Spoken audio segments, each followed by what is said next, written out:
Halo semuanya, kembali lagi bersama aku Reynaldo Johannes Kurniawan di series pembelajaran TKA untuk mata pelajaran matematika wajib ya. Oke, sekarang di sini kita lanjutin materinya tentang ya hal-hal berbau geometri ya. Jadi berbau bangun ruang dan juga bangun datar. Nah, tapi sebelum masuk lebih jauh ya, aku mau nge-review dulu nih kira-kira tentang sudut, garis, dan juga bidang gitu ya. Nah, ya ini plus analisis geometri secara general ya atau secara umumnya gitu. Ya intinya kita mau menganalisis objek-objek geometri secara umum gitu ya. Jadi kalian bisa mengerjakan soal-soal dengan lebih baik lagi gitu. Oke, analisis sudut secara geometris ya. Kita masuk yang pertama dulu ya. Jadi ya kita udah tahu ya sudut tuh kayak gimana gitu. Sudut tuh biasanya bentuknya kayak gini. Nah, jadi ada sudut gitu ya. Ini sudutnya besarnya berapa gitu. Nah, di sini misalnya aku punya suatu garis lurus ya. Aku namain garisnya sebagai garis AB. Nah, kayak gini. Nah, intinya suatu garis tuh ya, garis lurus tuh dia memiliki sudut sebesar 180 derajat. Nah, ini ya, satu garis lurus kayak gini. Berarti setengahnya ya, misalnya aku tarik garis dari atas ke bawah sini gitu. Nah, jadi kurang lebih nanti gambarnya kayak yang di sebelah sini ya. Nah ya berarti sudutnya ya dibagi dua gitu ya. Ini namanya sudut siku-siku ya. 90 derajat itu namanya sudut siku-siku. Dan sudut 180 ya sudut lurus gitu ya. Sudut pelurus dia. Oke, kita coba analisis sekarang. Misalnya ada garis lurus segini. Nah, sudut seginian 65 derajat gitu. Coba sudut yang merah ini berapa ya kira-kira? Berarti hasilnya adalah 65 tambah berapa kan ya, yang hasilnya jadi 180 derajat. Oh ya udah, tambahin 115 derajat gitu. Ini kalau kalian jumlahin pasti jadinya 180 gitu. Kemudian yang sudut ini, nah karena seginian tuh kita tahu dia adalah sudut siku-siku yang mana adalah 90 derajat. Berarti untuk sudut merahnya berapa nih? 30 tambah sekian ya biar jadi 90, yaitu adalah 60 derajat gitu. Ya, kemudian di sini ada analisis sudut lagi ya. Dimana kalau misalnya aku punya dua garis saling berpotongan kayak gini. Nah intinya yang hadap-hadapan kayak gini ya, yang berseberangan kayak gini udah pasti sama besar sudutnya gitu ya. Nah oke. Contohnya mungkin di sini bisa lebih kelihatan gitu ya. Nah jadi 125 derajat di sini, pasti di sini juga 125 gitu. Nah, kemudian karena kita pakai sudut berpelurus ya ini namanya. Nah, satu garis ini dia kan pasti 180 derajat ya. Nah, berarti untuk nyari sudut ini bisa dong ya. Gitu. Tinggal 125 tambah berapa yang hasilnya 180 gitu kan ya. Jawabannya adalah berapa tuh? 55 ya. 55 derajat gitu. Ini juga berarti 55. Gitu. Nah, kemudian di sini ada sudut apa ya, ini sudut berhadapan gitu ya. Ini tuh pokoknya jadi 55 derajat juga di sini gitu ya. Itu ilmu tambahan aja sih. Gitu ya. Nah, kemudian ada ilmu tambahan lagi yaitu analisis garis ya. Tadi aku udah sempat nyinggung kalau garis berpotongan ya. Nah, jadi sesuai namanya ya, berpotongan ya artinya garisnya saling memotong gitu. Saling ketemu gitu kayak gini.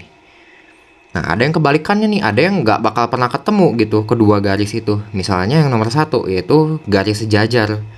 Ya mau garisnya sepanjang apapun kan mereka emang nggak bakal pernah ketemu gitu ya.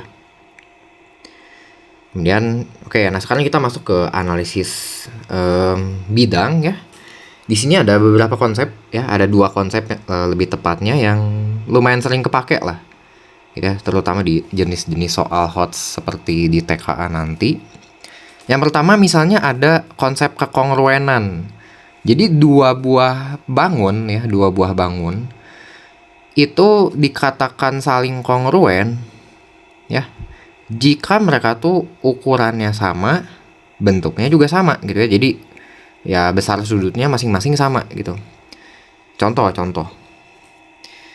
misal di soal ini gitu ya. Jadi aku punya segitiga ABC itu kongruen ya. Di sini dikatakanlah kongruen ya. Ya, jadi segitiga ABC itu yang ini. Sorry. Nah, ya. Nah, ini adalah segitiga ABC. Itu ya. Itu kongruen dengan segitiga apa nih temennya? Oh, CDE ya. Oke, kongruen dengan segitiga CDE.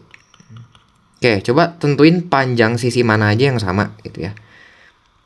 Nah, karena bentuknya sama gitu ya, dan kita udah belajar analisis sudut ya, kayak yang tadi. Nah, kita tuh bisa nentuin nih ya, kira-kira panjang mana aja yang sama. Yang udah pasti sih AB dan DE itu pasti sama panjangnya, sama-sama alas kan ya.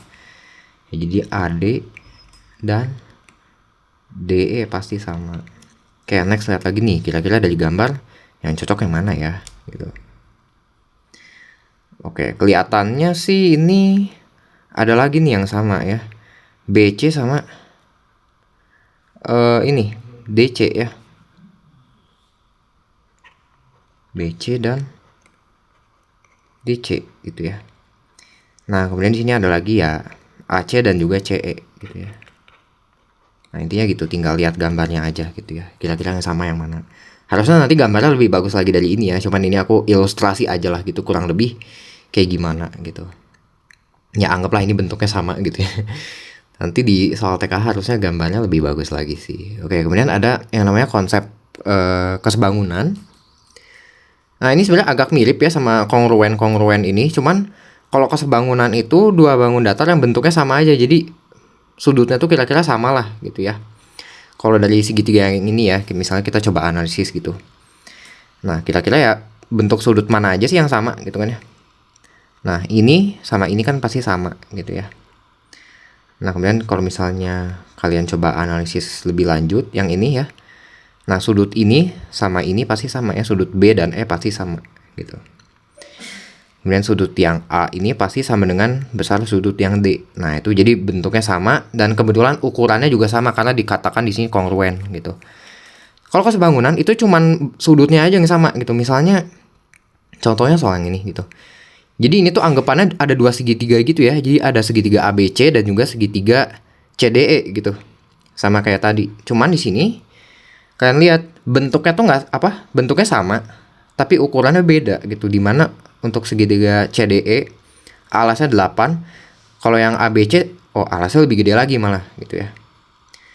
Nah, oleh karena itu di sini kita bisa manfaatkan sifat kesebangunan ya. Untuk ini nanti aku kasih tahu caranya. Ya, jadi cukup jelas ya. Jadi kalau yang kongruen tuh bentuk dan ukurannya sama. Kalau kesebangunan itu cuman bentuknya yang sama, ukurannya beda. Contoh paling seringnya kayak gini. Jika DE banding AB itu adalah 2:3, maka panjang BD-nya berapa gitu ya. Oke. Pertama-tama di sini kita mau cari dulu nih sisi sebelah sini berapa ya, panjang CD itu berapa. Nah, ingat Pitagoras di mana untuk nyari sisi CD ya. Nah, CD kan dia bukan sisi miring ya. Jadi intinya ingat aja rumusnya, jadi kayak akarin nggak usah akarnya nanti ya. Sorry. Jadi CD kuadrat sama dengan 10 kuadrat kurang 8 kuadrat gitu ya untuk nyari panjang CD-nya. Jadi CD sama dengan akar dari, nah ya ini kita akarin kedua ruas. Nah, 100 kurangin 64 jadinya sama dengan akar 36. Yaitu adalah 6 gitu ya. Nah, panjang CD itu adalah 6 gitu. Dan di sini dikasih tahu bahwa DE banding AB ya. Oke, kita lihat dulu DE mana, AB yang mana. DE itu ini ya, berarti alas segitiga CDE dan AB itu alas untuk segitiga ABC. Perbandingannya itu adalah 2:3. Gitu ya. Nah, sekarang ditanyanya apa sih? Ditanyanya panjang BD. Oke, berarti secara logika ya, karena ini perbandingannya adalah segitiga CDE dan ABC. Jadi kita pasang-pasangin dulu aja lah gitu ya. Untuk panjang sebelah sini tuh adalah apa ya sebutannya? Ya sisi tegaknya lah ya gitu. Untuk segitiga CDE. Nah, berarti seginian ya, segini itu adalah sisi tegaknya untuk yang segitiga ABC. Nah, tinggal kalian bikin perbandingan aja kayak tadi. Kalau DE banding AB itu 2:3 ya. Oke, DE Ya, tanda banding tuh sama aja kayak per gitu ya. Kalian bisa bikin kayak per kayak gini. Itu sama dengan 2/3. Oke.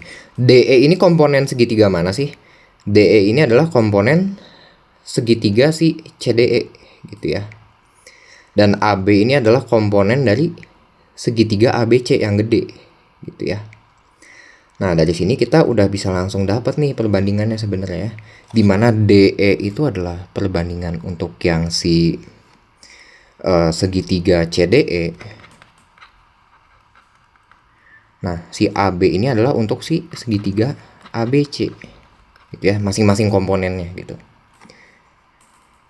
Nah, maka perbandingan untuk yang panjang CD dan juga CB pasti sama juga dong ya, 2/3 juga gitu. Maka perbandingan antara CD dan CB ya itu udah pasti 2/3 juga gitu. CD-nya tinggal kita masukin 6 ya, tadi kita udah hitung 6 per CB sama dengan 2/3 gitu. Nah, kalian lakuinlah kali silang gitu ya. Jadi CB kali 2 jadi 2 CB sama dengan 6 kali 3 18. Jadi dapatlah bahwa CB-nya adalah 9 gitu ya. Ini panjang CB. Tapi dimintanya apa nih? Oh, dimintanya adalah panjang BD gitu. BD nih yang merah nih ya. Nah, CB itu tadi segituan adalah 9 ya tadi. Nah, berarti panjang yang merah ini berapa nih?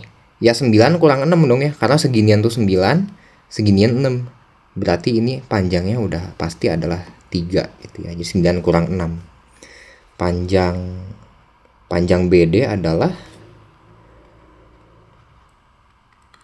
9 kurang 6, yaitu sama dengan 3 satuan gitu ya. Oke, paling untuk yang materi analisis geometri aku cukupin sampai di sini ya. Terima kasih.